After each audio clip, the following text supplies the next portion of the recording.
This is my Sacred Beast deck profile for July 2026. I finally have all the cards. I brought it to locals recently this weekend.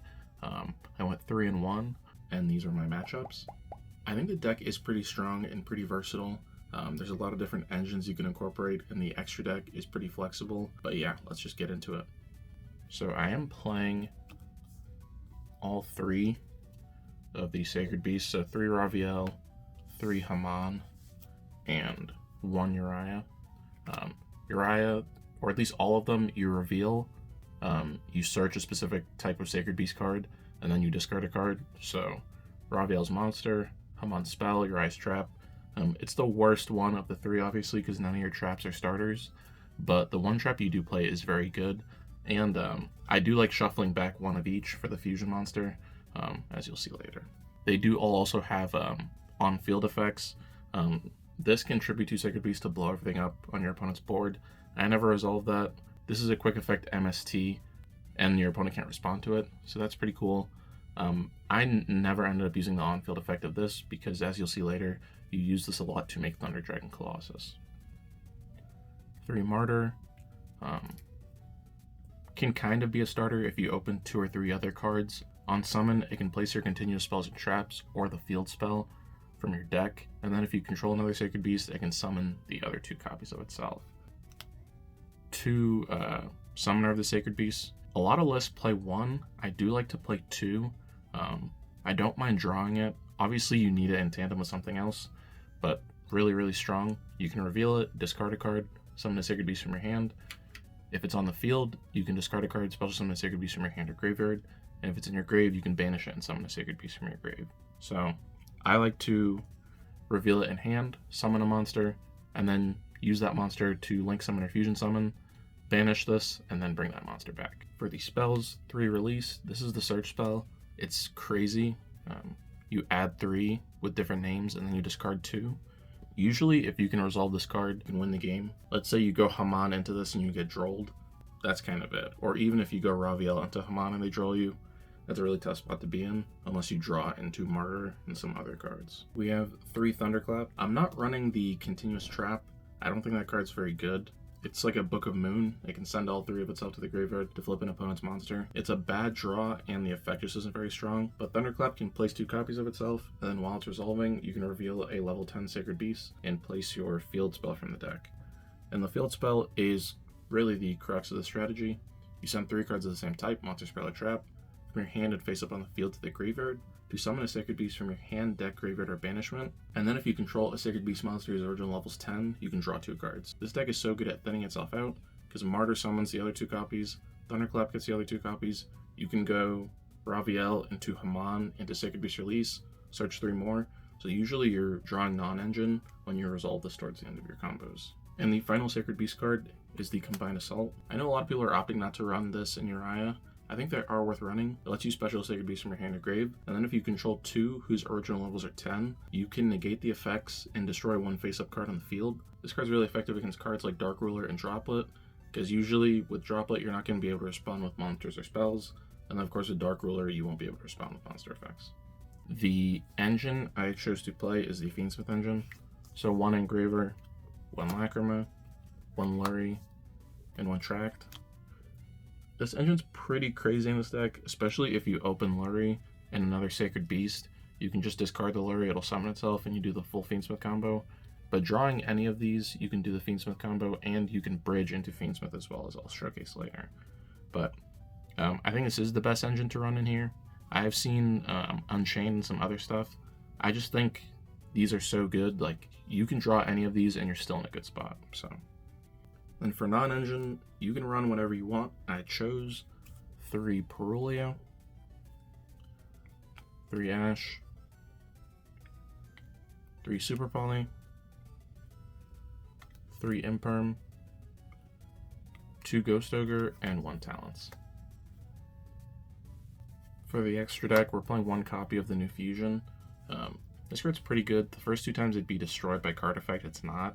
And it can negate face-up monster effects 3 times a turn. You can fusion summon this with the trap card if it's in your graveyard, but we actually fusion summon it a different way in this deck, as you'll see later.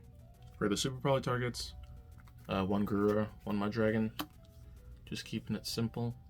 Don't have a Sea Monster Theseus, but also knowing that my locals really plays cool too, so it's not much of an issue. The next two, Thunder Dragon Colossus. This might be the MVP of the extra deck.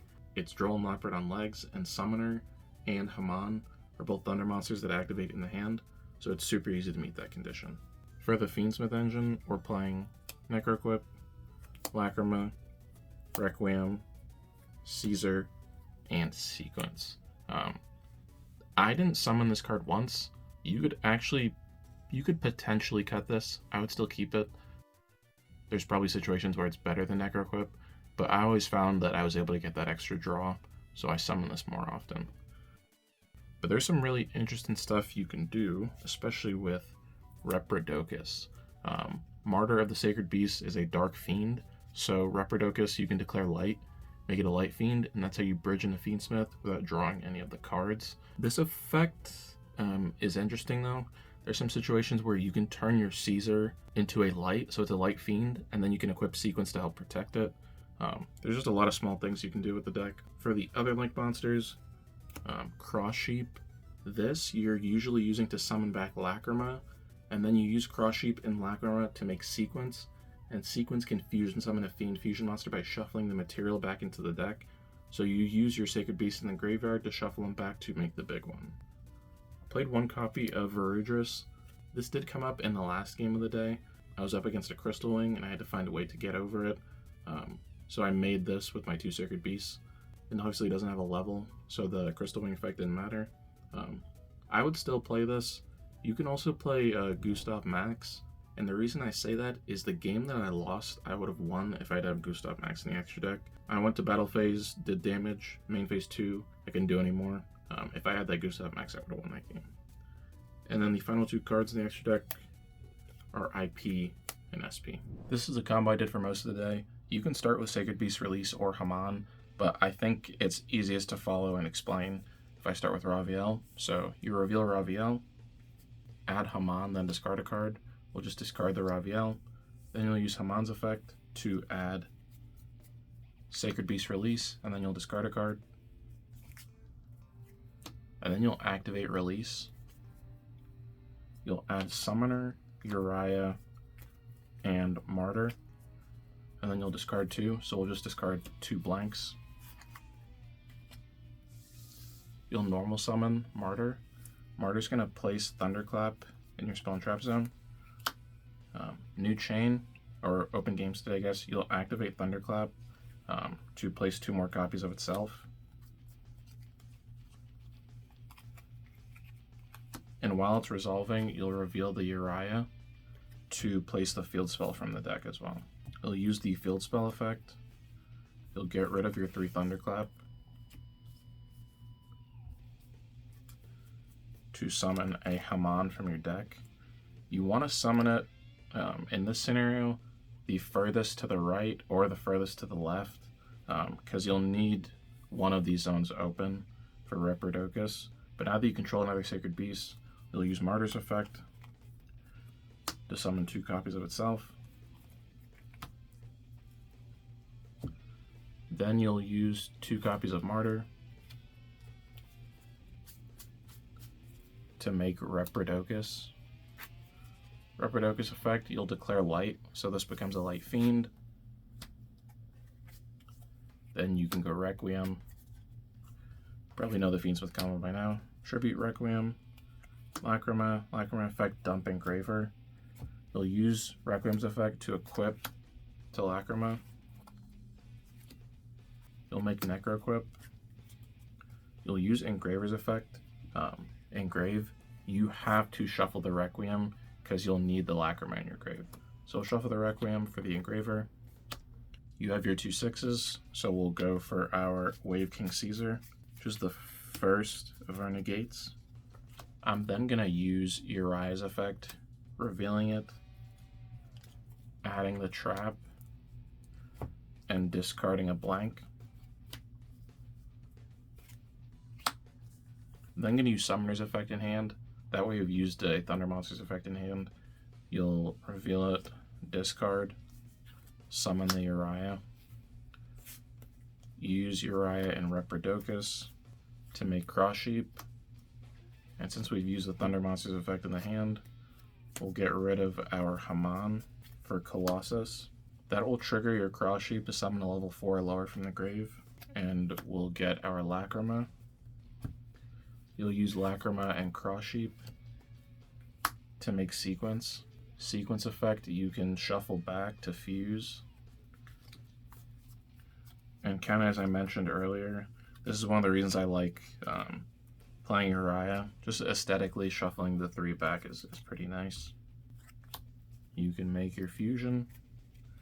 It's a level 10 Sacred Beast, so you can trigger Fallen Paradise to draw 2. And you'll set your trap. So your opponent can't search. You have 2 negates with Wave High King. You have 3 negates with this, so that's 5. And then you have a 6th negate with this, and it'll bring back 1. And the one we have remaining is the Haman, which can also burn your opponent. But yeah, 6 negates, somewhat layered as well, right? You have the trap set, so since you have both of these, you can negate an opponent's card, and it doesn't target. You can potentially go even further with the combo. As you noticed, we didn't use the effect of Summoner and Grave. If you wanted to, you could banish it, summon the Uriah, and then make a second Colossus.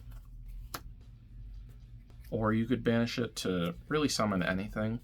But if you went with Martyr, you could then use Martyr in sequence for, I guess, IP or SP, just to get the sequence off the field. There was a game where I left sequence on the field, and it was actually the reason I lost because they attacked over it. But